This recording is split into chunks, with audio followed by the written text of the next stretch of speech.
গাজীপুরের কাপাসিয়ায় ৫ জনের গলা কাটা মরদেহ উদ্ধার করেছে পুলিশ।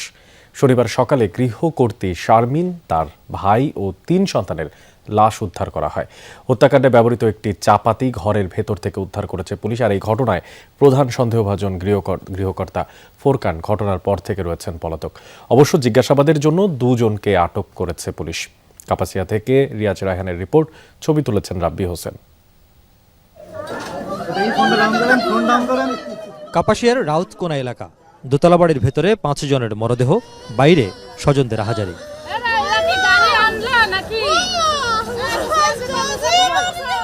এবাড়ির নিচতলায় স্ত্রী, ৩ সন্তান নিয়ে বছর খানেক ধরে ভাড়া থাকতেন ফোরকান মিয়া নামের এক ব্যক্তি। পেশায় যিনি একজন গাড়ি চালক, বাড়ি গোপালগঞ্জ।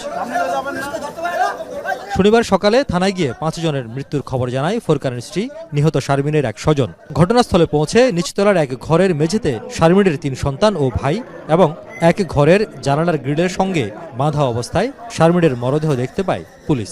সবাইকে ধারালো অস্ত্র দিয়ে হত্যা করা হয়েছে। ফোরকানের ভাই ফোন দিচ্ছে ছোট বোনের কাছে, ছোট বোন জানাইছে ওর বাপরে, ওর বাপ ফোন দিয়ে বানাইছে ওর বোন ছিল গাজীপুর মাস্টার বাড়ি, ওরা ফোন দিছে, ওরা আর কি এসে দেখছে সত্যি মারা গেছে। আয়সা দেখি দরজা খোলা, পরে ঢুকলাম, ঢুকে দেখি যে ফ্লোরে 3টা বাচ্চা, তারপর খাটে একটা ছেলে, আবার তারপর এই সাইডের রুমে দেখতে এসছে, সাইডের রুমে দেখি মহিলা, একটা মহিলাটার খুব বিদঘুটাভাবে মারছে।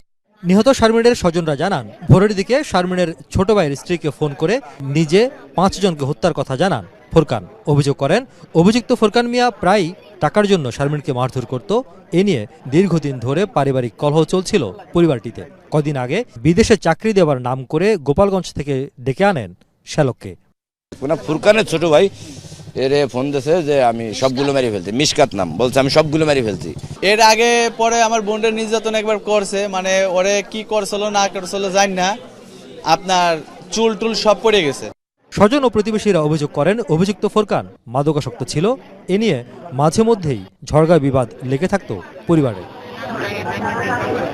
পুলিশ জানায়, মরদেহগুলোর পাশে গোপালগঞ্জের একটি থানায় ফোরকানের দায়ের করা অভিযোগপত্রের কপি পাওয়া যায়। যদিও সেটি থানায় আদৌ জমা দেওয়া হয়েছিল কি না তা নিশ্চিত হওয়া যায়নি। যেখানে অভিযুক্ত ফোরকান স্ত্রীর বিরুদ্ধে টাকা নিয়ে ফেরত না দেয়া সহ নানা অভিযোগ করেন।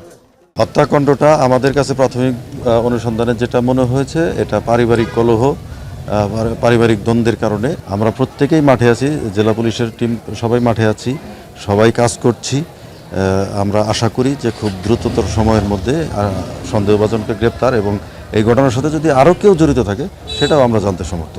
মরদেহগুলো ময়না তদন্তের জন্য নেওয়া হয়েছে শহীদ তাজউদ্দিন মেডিকেলে। পুলিশ বলছে, প্রধান অভিযুক্ত ফোরকান মিয়াকে ধরতে সম্ভাব্য সব জায়গায় অভিযান শুরু করেছে বিভিন্ন সংস্থা। তবে প্রশ্ন থেকে যায়, একটি বাসার মধ্যে স্ত্রী এবং শ্যালক সহ ৩ সন্তানকে একে একে খুন করেছিলেন ফোরকান মিয়া, নাকি সহযোগী ছিলেন অন্য কেউ? সে প্রশ্নের উত্তর অবশ্য ফোরকান মিয়াকে না ধরলে পাওয়া যাবে না বলে মনে করছে পুলিশ কর্মকর্তারা। রিয়াজ রায়হান, যমুনা নিউজ, কাপাসিয়া, গাজীপুর।